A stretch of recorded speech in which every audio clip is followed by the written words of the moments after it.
Hello అండి. అందరూ ఎలా ఉన్నారు ఫ్రెండ్స్? బాగున్నారా? అందరికీ గుడ్ మార్నింగ్. చూడండి, ఈరోజు నేను దోసకి, ఇడ్లీకి ఇలా చేసుకుంటున్నాను 5 నెలల నుంచి. మీరు కూడా ఇలా ట్రై చేయండి. ఆరోగ్యానికి చాలా మంచిదన్నమాట. బియ్యం తక్కువ ఇలా వేసుకోండి.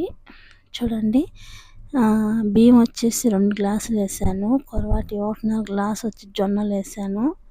ఒక ముక్కాలు గ్లాస్ వచ్చి రాగులు వేసాను. తర్వాత 1 గ్లాస్ జొన్నలు ఈ కొరలు వేసాను అన్నమాట. కొరలు వేసాను. తర్వాత వచ్చేసి శనగబేడలు వేసాను. తర్వాత వచ్చేసి సబ్బియ్యం వచ్చేసి ఎడంగా నానబెట్టుకున్నాను అనమాట, ఒక అర్ధ గ్లాసు. ఇవి వచ్చేసి ఉద్దిబేడలు అనమాట. ఉద్దిబేడలు కూడా సపరేట్గా నానబెట్టుకున్నాను. ఓకేనా? ఇలా అన్నీ 5-6 గంటలు నానబెట్టేసుకొని, ఒక గిన్నె మెంతులు వేసుకొని 5-6 గంటలు నానబెట్టేసుకొని తర్వాత మిక్సీకి కొట్టుకోవడమే. అలా ఒక గుప్పుడు వచ్చేసి శనగకాయలు కూడా వేసాను అనమాట. ఇలా అన్నీ వేసుకొని 5-6 గంటలు నానబెట్టేసుకొని బాగా తర్వాత మిక్సీకి కొట్టేసుకోవాలన్నమాట. కడిగి నానబెట్టేసుకొని, చూడండి ఫ్రెండ్స్, ఏం చేద్దామంటే ఇక్కడ కోయట్లో పరిస్థితి ఎంత ఘోరంగా ఉంటుందంటే అంత ఘోరంగా ఉంటుంది.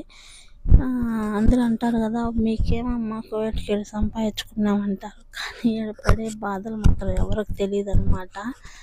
చాలా బాధ అనిపించేది. చూడండి, ఇలా బాగా 5 గంటలు అయిపోయాను. 5 గంటలు నానబెట్టాను. అన్నీ కడుక్కొచ్చుకుని ఆడబెట్టుకున్నాను. మిక్సీకి కొట్టేస్తాను అనమాట. అంతా మిక్సీకి అంత మెత్తగా కాకుండా అంత బరక కాకుండా కొట్టుకోండి, బాగుంటుంది అనమాట. ఓకేనా? మీకేం బాగానే ఉంటుంది కోయట్లు అంటారు ఫ్రెండ్స్. కానీ పడే వాళ్ళకి తెలుస్తుంది ఆ బాధ. కోయటి ఏం సంపాదించినారంటే షుగర్లు, బీపీలు, కాళ్ళ నొప్పులు అయితే సంపాదించుకున్నాం అనమాట. ఉదయం 4కి లేస్తే సాయంత్రం 10 వరకు పరుగు ఒకటే టెన్షన్ అనమాట డ్యూటీల్లో.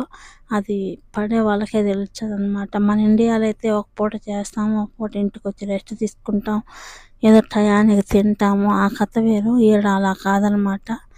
ఉదయం 5 గంటలు డ్యూటీకి వెళ్తే అప్పుడు టిఫిన్ ఇడ్లీ పెట్టుకొని వెళ్తే మేము తినేతలకి 10 అవుతుంది. అప్పటికి మన ఇండియా టైం వచ్చేసి 12:30 ఉంటుంది అనమాట. ఇక్కడ టైం అంటూ ఉండదు అనమాట. ఎప్పుడు టైం దొరికితే అప్పుడే తినాలి. పనులు ఆటాడే అనమాట. ఏం చేద్దాం ఫ్రెండ్స్, ఇండల్లో చేసే వాళ్ళకంటే వాళ్ళకి అదే కష్టాలు, బయట పని చేసే వాళ్ళకి కూడా అదే కష్టాలు. కాకపోతే ఇండల్లో పనిచేసే వాళ్ళకైతే మనకు నచ్చిన ఫుడ్ చేసుకునేందుకు ఉండదు, వాళ్ళు పెట్టింది తినాలి. కానీ బయట అయితే అలా కాదు, మనకు నచ్చిన ఫుడ్ మనం చేసుకొని తినచ్చు. అదొకటే తేడా. కానీ ఇక్కడ అనిపించే వాళ్ళకే తెలుస్తుంది ఆ బాధ అంటే ఏందో. ఆ బిడ్డలు నిలిచిపెట్టేసి ఇంత దూరం వచ్చి హాస్పిటల్ పడుతున్నాం వాళ్ళ కోసం. కాబట్టి తప్పదన్నమాట. వచ్చినాము ఒకసారి, వదిలించుకొని పోవాలంటే టైం పడుతుంది. చిన్న పిల్లకాయలు అప్పుడే ఇసిపెట్టేసి వచ్చాము కదా, చాలా బాధ అనిపించేది. కానీ ఏం చేయలేమన్నమాట. చూడండి, ఇప్పటికి బాగా పొంగింది పిండి. సరేనా? ఇలా పొంగింది.